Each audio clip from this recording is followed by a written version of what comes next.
Dr. J. Julius Erving. He's one of the greatest and most iconic basketball stars of all time. After a very successful career in the ABA, he became the face of the NBA for a few years. 1 championship, 1 MVP, 11 All-Star games, and 7 All-NBA teams is certainly nothing to scoff at, but some wonder why he wasn't able to do more. Today, we're gonna find out just how good the Dr. J Philadelphia 76ers were. In 1976, 4 teams from the ABA merged with the NBA. Dr. J was the star of the New York Nets, but the Philadelphia 76ers decided to buy him for $6 million. The Sixers had not been very successful up to that point in the 70s. In 1973, they finished 9-73. In 1976 was their first playoff appearance in 5 years, but going into the 76-77 season, Philly had a really good team. Dr. J wasn't the only ABA star on the Sixers.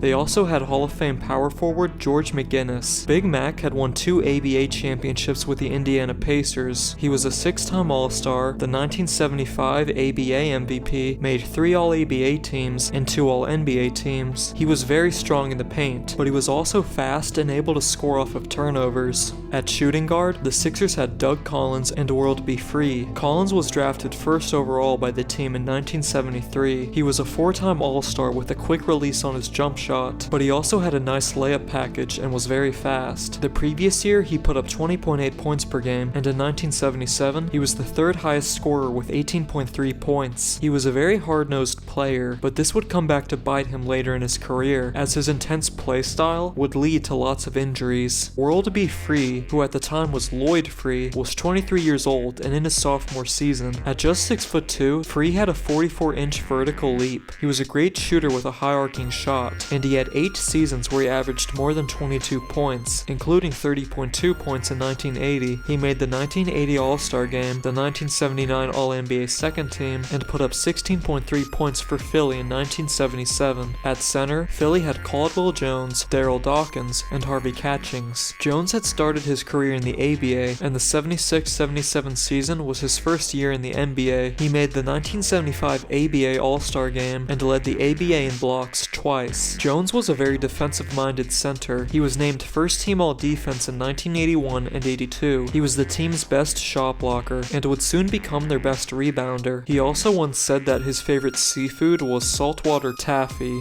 Darryl Dawkins, who was given the nickname Chocolate Thunder by Stevie Wonder, was an interesting character. He was the first player to enter the NBA immediately after high school. He also said that he was an alien from the planet Lovetron, which is where he would spend his off-season practicing interplanetary lovemanship with his girlfriend, Juicy Lucy. Dawkins is most famous for his exciting dunks, and he was the first player to destroy the backboard with a dunk, twice.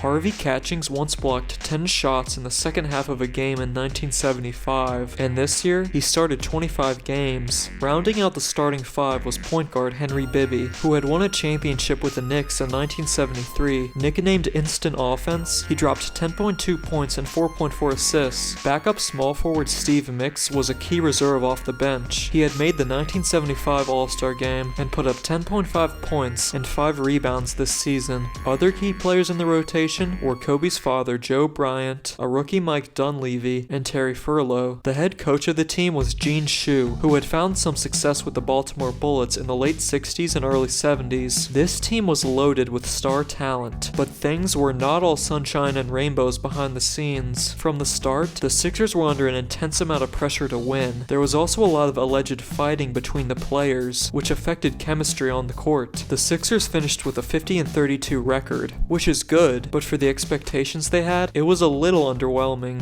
Nevertheless, they beat the Celtics in 7 games and the Rockets in 6 games to reach the NBA Finals. Their opponent were the Portland Trail Blazers. The very first play of Game 1 was a Dr. J dunk, and the Sixers pulled ahead to take a 2-0 series lead, but in Game 2, Darryl Dawkins got into a fist fight with Blazers forward Maurice Lucas. Doug Collins caught a stray punch from Dawkins, and he needed to get 4 stitches. Both Dawkins and Lucas were ejected, and after the game, Dawkins began tearing up the Philly locker room out of anger. Philly's morale weakened, while Portland's increased, and the Blazers won the finals, 4 games to 2.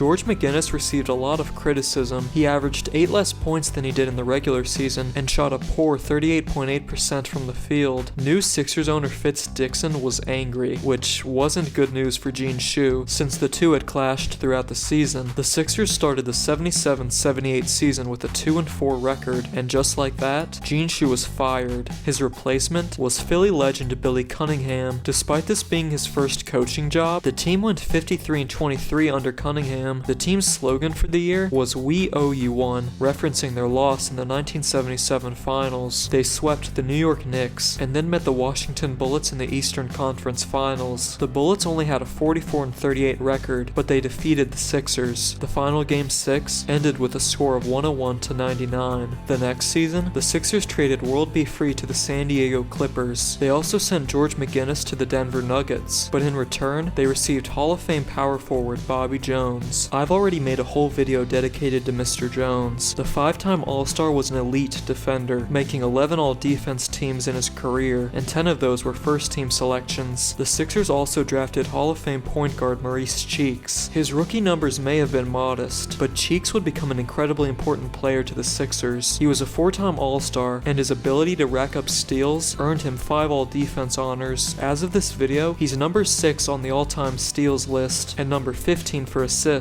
In his 11 seasons with Philly, he played 853 games, and started 852. Even with new assets, the Sixers finished 47-35, and were eliminated by the Spurs in the second round of the playoffs. 1980 would be a much more successful year. Darryl Dawkins became the team's official starting power forward, and he was the second highest scorer with 14.7 points and 8.7 rebounds. Unfortunately, Doug Collins' knee and foot injuries were causing a lot of issues, and by the time the playoffs came around, Collins did not play a single game. The Sixers started backup shooting guard Clint Richardson for 34 games. Before acquiring Lionel Hollins late into the season, Hollins had been the point guard for the 1977 Trailblazers, and he had made the 1978 All-Star game. With Mo Cheeks handling point guard duties, Hollins did well as the shooting guard. The team finished the 79-80 season with a 59-23 record. They took down the Washington Bullets, the Atlanta Hawks, and then the Boston Celtics. Their opponent in the 1980 finals were the Los Angeles Lakers, led by Kareem Abdul-Jabbar and a rookie Magic Johnson. Despite having some good big men, there was nothing Philly could do to stop Kareem in the first 5 games. Going back to Philly for Game 6, the Sixers were given hope when Kareem had to miss the game due to injury, but even 27 points from Dr. J and 18 from Steve Mix off the bench wasn't enough to stop the 42-point, 15-rebound special from Magic Johnson, and the Sixers lost the series in 6 games. Dr. J had a great series, and so did Darryl Dawkins, but another championship opportunity eluded the Sixers.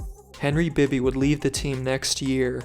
In the 80-81 season, Doug Collins' injuries had really become a problem. He only played 12 games, but that same year, the team drafted Andrew Toney. The 6'3" shooting guard was an incredibly important piece for the Sixers' future. Charles Barkley once called him the greatest player he ever played with, and Bill Simmons has said that Toney is the most underrated player of the 80s. Toney was a 2-time All-Star who was a great shot. His nickname was the Boston Strangler, for reasons that we'll get into later. He had a career field goal percentage of 50%, and in his rookie year, he put up 12.9 points in 57 starts. Dr. J was named that season's MVP, with averages of 24.6 points, 8 rebounds, and 4.4 assists. Bobby Jones was also named an All-Star, and the team finished with a strong 62-20 record. They took down the Indiana Pacers in the first round, and then the talented Milwaukee Bucks in 7 games, to face the Celtics in the East Finals. The Sixers got ahead to a 3-1 series lead, and a big part to that was Andrew Toney. Despite not starting a single game of the series, he scored 26, 35, 19, 17, and 20 points in the first 5 games. Toney scored 134 total points, the most ever scored by a rookie in the conference finals. He nearly outscored Dr. J, but unfortunately, he only scored 9 and 8 in the last 2 games, and Philly blew their 3-1 series lead. Doug Collins would then retire. In July of 1981, Harold Katz became the new owner of the Philadelphia 76ers. For the the 81-82 season, Bobby Jones was promoted from 6th man to the starting power forward. His stats of 14.4 points, 5.2 rebounds, 1.3 steals, and 1.5 blocks earned him another All-Star and first-team All-Defense selection. Andrew Toney also had a good season, becoming the team's second leading scorer with 16.5 points, even though he spent the season coming off the bench. The Sixers finished 58-24, and they defeated the Hawks and the Bucks to meet the Celtics in the East Finals for the third straight year. The thrilling series went to 7 games like last year, but this time, the Sixers came out on top.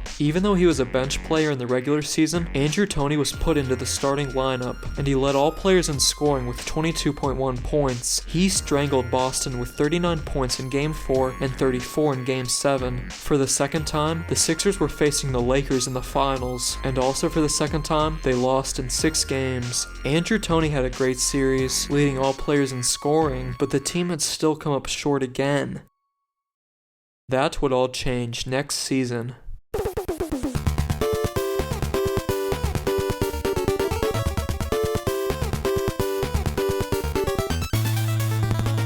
The 1983 Sixers are considered by some to be the greatest team in NBA history. They had lost Darryl Dawkins, Caldwell Jones, Steve Mix, and Lionel Hollins, but in September of '82, they signed Hall of Fame center Moses Malone. Malone is one of the greatest centers of all time. He began his career in the ABA, but came to the NBA in 1976. He was one of the greatest rebounders of all time, and more specifically, he's possibly the greatest offensive rebounder of all time. He won 3 MVPs, 6 rebounding titles, made 13 All-Star games, 8 All-NBA teams, and 2 All-Defense teams. The previous year, Malone was the 1982 MVP, but with the Sixers, he won the 1983 MVP, making him the only player to have back-to-back MVPs with 2 different teams. He became the Sixers' new first option with 24.5 points, 15.3 rebounds, and 2 blocks. Malone, Erving, Cheeks, and Toney were named All-Stars in 1983, and Dr. J ended up winning the All-Star Game MVP. Even after a successful season as a starter,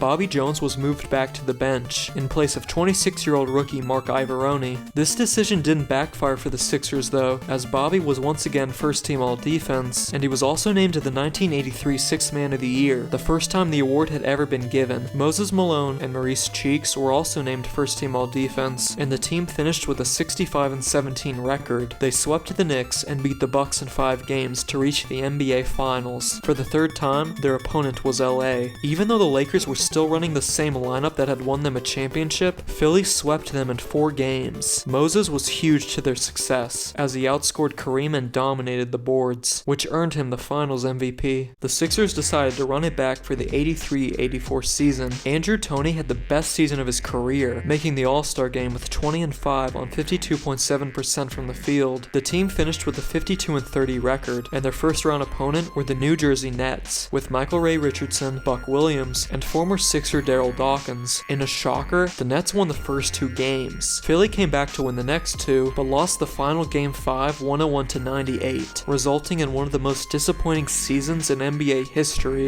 In the 1984 draft, the Sixers selected future Hall of Famer Charles Barkley, one of the greatest players of all time, who made 11 All-Star games, 11 All-NBA teams, and won the 1993 MVP. In his rookie season, Barkley put up 14 points and 8.6 rebounds. Moses, Dr. J, Mo Cheeks, and Andrew Toney all had good numbers as well, but this was the season that Toney began to experience pain in his feet. Harold Katz personally didn't think anything was wrong with Toney, but when Andrew went to the doctor, he found out that he had stress fractures in the navicular bones of both feet. This led to a highly publicized dispute between Toney and Katz, and these feet injuries would be the beginning of the end for Toney's career. The Sixers finished with a 58-24 record, taking down the Bullets in the first round and the Bucks in the second round. In the East Finals, they met the Celtics again, but this time, Boston had a new piece, the defensively elite Dennis Johnson. Allegedly, the Celtics acquired Johnson specifically to shut down Andrew Toney. Whether it's true or not, the Celtics won in 5 games. Billy Cunningham retired after the '85 season. To replace him, the Sixers hired Matt Guokas as the new head coach. Andrew Toney's feet problems had gotten worse, and he only played in 6 games. Dr. J also averaged less than 20 points for the first time in his career, but this This year, Charles Barkley emerged as an all-star caliber player. He became the team's best rebounder with 20 points and 12.8 rebounds. Despite Tony missing basically the entire season, the Sixers still finished 54-28. They defeated the Bullets in the first round, but lost in 7 games to the Bucks in the East semis. Bobby Jones would then retire. The next season, Moses Malone, along with 2 first-round picks and Terry Catledge, were traded to the Bullets in exchange for Cliff Robinson and Jeff Ruland. Harold Katz also gave away Philly's first overall pick in the 1986 draft, which the Cleveland Cavaliers would use to select all-star center Brad Daugherty. The 86-87 season would be the last year of Dr. J's career, and also featured the return of World Be Free. All 60 of Dr. J's games would have sold-out crowds, and he was named an all-star for the final time, making him one of the few players to make the all-star game every season of their career. Maurice Cheeks and Charles Barkley were also named all-stars. Barkley once again improved from the previous year. He led the league in rebounds and in 2-point field goal percentage. The Sixers finished 45-37 and would lose to the Bucks in the first round. Dr. J led all players with 24 points in the final Game 6, but it still signaled the end for the Dr. J era.